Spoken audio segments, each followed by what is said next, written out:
So based on what you've learned so far, when you're working on an object-oriented program, you should envision separate objects, each with their own set of data and behaviors, or instance variables and instance methods, respectively, like this. Now, that's a valid picture, but you should be aware that in addition to data and behaviors that are specific to individual objects, you can also have data and behaviors that relate to an entire class. And since they relate to an entire class, such data and behaviors are referred to as class variables and class methods, respectively. So for a particular class, each of the class's objects has its own copy of the class instance variables. For a particular class, each of the class's objects share a single copy of the class's class variables. So you can see here in this diagram that we have two mouse objects which are instantiated realizations of the mouse class. So each mouse is going to have its own name right there and its own age, right? So mouse 1 might be Bob, mouse 2 might be Karen, mouse 1 might be 3 years old, mouse 2 might be 4 years old, right? And each of those is going to have a reference to these class variables and class methods, so they'll both be able to retrieve the mouse count or the average lifespan of the mouse. Okay?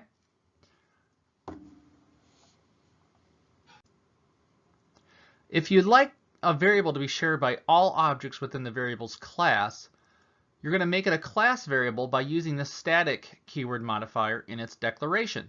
So here's an example. We have either a private or public variable, and then we're going to include this static keyword right here, and then we're going to give it a type, so it can be int, double, mouse, whatever type of object or primitive it is, and then the name of the variable that we are going to have. And here's an example, right? We got public class mouse, and then we have these keywords static right here, and that's the key, and that's going to what makes it a class variable, okay? Or a class method if we were defining methods here as well. And the key is that you're going to put these above, at the top of the class, above the constructors and methods. Well, specifically the class variables, and then any class methods will be at the top as well, at the top of the methods. So let's take a look at a little bit more information about class variables. Now, class variables use the same default values as instance variables. So integer types get 0, floating point types get 0.0, booleans are set to false, and reference types are set to null. So in this block of code right here, what are the default values for these variables? Okay, well, as we said above it, mouse count, well, that's going to be automatically set to 0, right? Average lifespan is going to be set to 0.0 because that's its default value. And then static string researcher, well, it's going to be set to null, right? And then simulation duration, well, we're actually instantiating that, and you can do that. You can instantiate static variables initializing just like anything else. So there you have it. We don't have any Boolean types up here, but again, it gets set to false. Now, another critical concept to understand is that of scope. So what are we talking about when we talk about the scope of a variable? Well, let's take a look at that. Now, you can access a class variable from anywhere within its class, i.e., you can access class variables from instance methods as well as from class methods. That contrasts with instance variables, which you can access only from instance methods. For instance, you couldn't create a static method to return the name of a mouse. Okay, that's because the property name belongs to an instantiated object, right? In either mouse 1 or mouse 2 in this case, And so we can't use getName as a static method because it doesn't have access to it. The name is out of scope. Okay, so we'll draw a line through that. Thus, class variables have broader scope than instance variables. Local variables, on the other hand, have narrower scope than instance variables, and they can be accessed only within one particular method. So if we had a method, we're going to call it, we'll say getName actually belongs down here, getName, right? And if in getName we declared some integer, local variable called, I don't know what, we'll just call it x for now, right? Okay, that variable is only accessible inside the function getName. So we can't get it from another function within, or method within the mouse class. We can't get it from an instantiated object. We can only use that local variable inside of that method. So let's take a look at another way to look at this. And so you can kind of think about it as a continuum. Narrower scope equates to more encapsulation, and encapsulation means you are less vulnerable to inappropriate changes. Class variables with their broader scope and lack of encapsulation can be accessed and updated from many different places, and that makes programs harder to understand and debug because you can get to them anywhere, right? So having a broader scope is necessary at times, but in general, you should try to avoid a broader scope and always try to declare your variables to the lowest scope possible. And thus, you should prefer local variables over instance variables and instant variables over class variables. So now that you have a better idea about scoping and how it affects your design decisions, let's take a look at some class methods.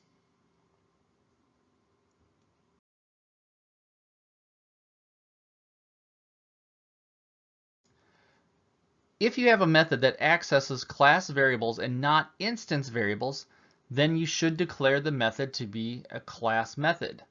To do so, you add static to the method's heading just like this, right? And it's very similar to what we did with the class variables. Okay, we've got private or public, we've got keyword static right there, we have a return type like normal, we have a name, and then some parameters.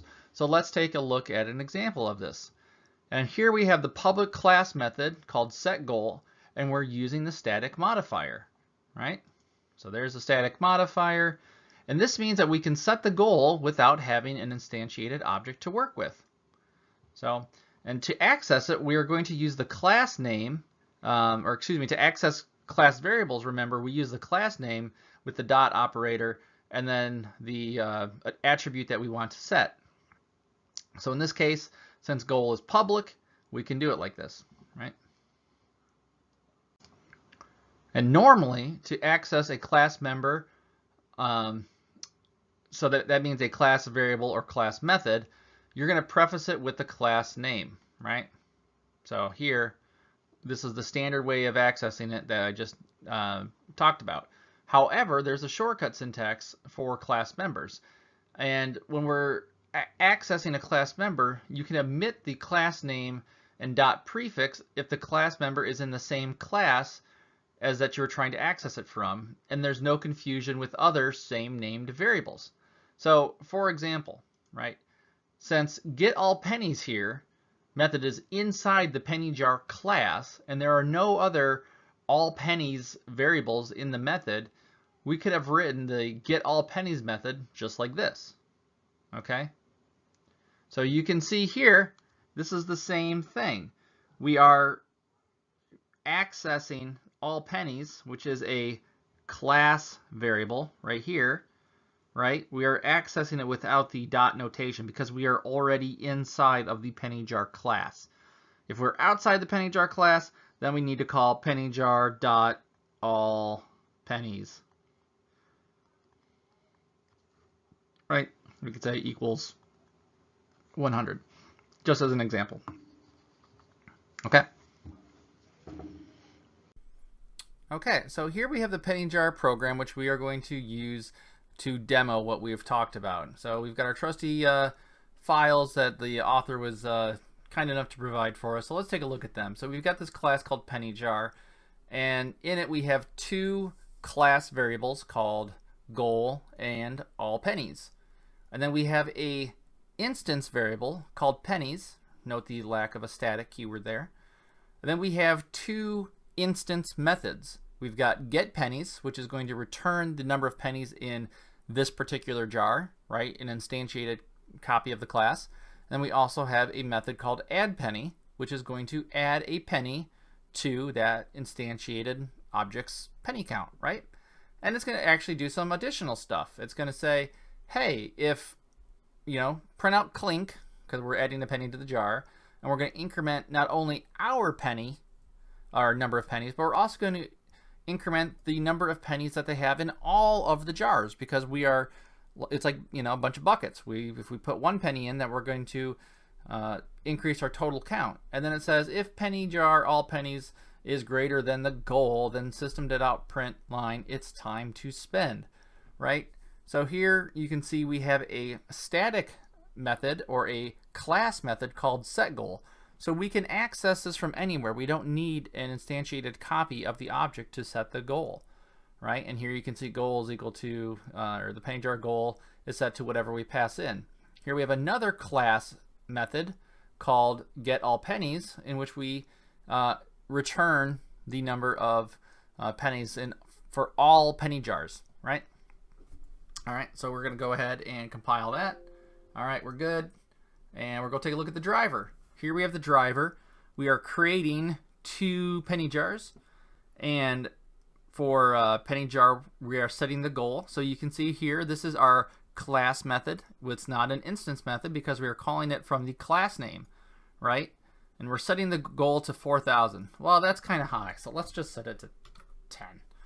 Right? And then in penny jar 1, we are adding 2 pennies, and then we are adding a penny to the second penny jar, and then we're going to print out pennies. So let's say this. We're going to go jar 1 count, right? Colon. All right, and then down here we're going to say, let's add in total count just to make this a little bit more apparent. All right, we're going to concatenate those. All right, and so we're going to run this. So let's go ahead and run it and see what we get. Yeah, we're going to continue evaluation. I probably should pay for it. All right, so let's run it. Okay, and you can see here, clink, clink, clink. We've added 3 pennies, and jar 1's total count was 2, and our total count was 3. All right, that worked. So let's go ahead and add in a little test to make sure that our goal works, right? So we're going to just paste in this loop. And basically all we're going to do is we're just going to loop through pennies. We're going to add pennies into the jar until we reach our goal, right? So let's go ahead and compile it and run it. And here you can see clink, clink, clink, clink, clink, clink, time to spend. Jar 1 only has 2, but our total count has 10, and you can see that our method worked. So there we go. We just added in a little bit of testing just to see that we exercise all of the methods in our other class. So when do I use class methods? What's the general guidance, right? Well, when you should use a static or class method depends on whether or not you have methods that use class variables and or calls class methods. If it does, then it's a good candidate for being a class method. Okay. Now, there's a warning to this. If in addition to accessing class members, the method also needs to access instance members, then the method must be an instance method, not a class method. Okay.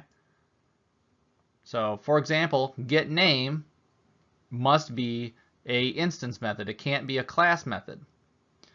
The main method, however, has to be a class method, right? And we've seen that time and time again. Public static void main string args. Hopefully, you have that memorized by now. If your main method is rather long and contains several well-defined subtasks, you should also consider trying to implement those subtasks with their own methods. And you should use static for the subtask methods, and thereby you make the class methods a little bit easier to understand instead of having this really huge main method, right? So as an example of this, it's not a huge program with a big main method, but we can see how we can break the main method up into separate subordinate tasks that are also class methods, right, or static methods. So let's go ahead and take a look at the roll dice program. So here we have the roll dice program, and in it we're going to take in some information. Obviously we've got the scanner with the standard in, and we've got two integers, die1 and die2, right? And these are local variables. They're local because they are inside of a method. They are inside the main method. They are not instance variables or class variables. And so we're going to print out something that says, can you roll doubles, right? And so it says press enter to roll the dice, and it's going to get the next line to make sure that it's just that you hit something, right? And then it's going to roll the die, and you can see here is a static method, roll die. It doesn't belong to any class. It's just there. And die 2, we're rolling it again, and then we're going to print the result of die 1 and die 2. And we're going to continue this until die 1 and die 2 are equal to the same number. And so we come down here and we take a look at the roll die method, and lo and behold, there is the static keyword. It is a class method, right? It belongs to the roll dice class. But since we are in the roll dice class, we don't have to call it.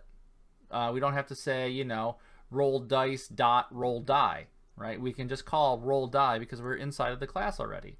So this is one of those functions or methods that was taken out of the main method, and we made it a subordinate task. We could just as easily have set this up here and done this, you know, we could have taken this and say, instead of roll die right here, we could have done that and it would have achieved the same thing. But then we got to do this again, right?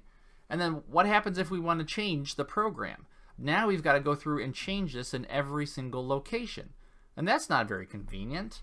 So let's just leave it like this, which makes much more sense. That way, if we need to fix or change or add functionality to our roll die, our dice rolling method, then we can do so with ease.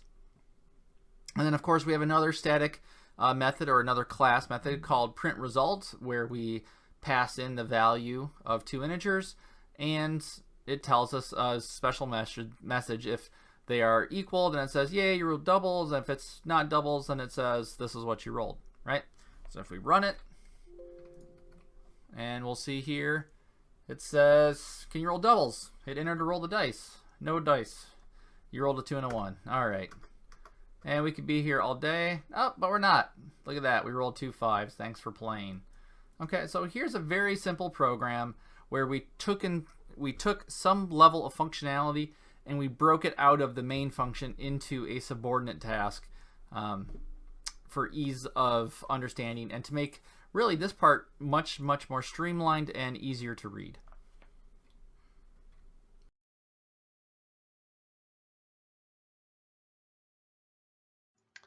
So finally, for our last section in this video, we're going to get to something that I alluded to earlier, and that's the concept of the class constant. And sometimes you want a class variable to be fixed or constant. You don't want it to change. You want it to be immutable. That type of variable is called a class constant. And to make a class constant, you're going to declare a variable with a static and final modifiers like this. So you can see here that we have added in static and final, right? And if you remember, static means it's a class variable, right? And final, right there, means that it doesn't change. And then, of course, we give it a type and a variable name, and we initialize it to an initial value, right? So note that the class constant should be assigned as part of initialization statement.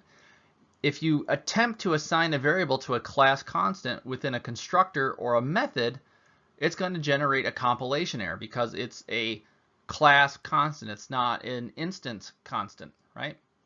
And if the constant is needed only within the class and not outside of the class, you should make it private, right? If it's something that's only going to be used internally, but it needs to be available to all objects of that class type, then you're going to make it private. But if it's something that's, say just some kind of useful constant like math.pi, right? That should be public because you want to use it over and over again, right? And so it's safe to do it because it's a final constant. You can't change it, right? So let's take a look at this public class human bit of code here. And you can see we make normal temp a class constant with the static and final keywords right there. Okay?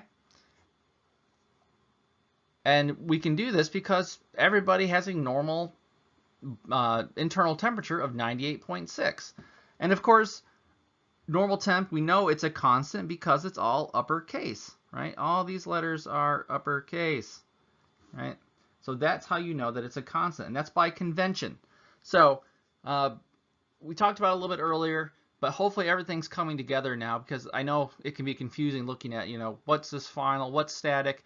I remember when I went through my undergrad, we didn't spend a lot of time on this stuff, and so it was when the compiler came back with different errors, it was really confusing as to why, I wasn't understanding the concept of static and class variables versus instance variables. So hopefully you have a much better understanding of it at this point in your programming career than I did when I was going through my undergrad. So hopefully that makes sense.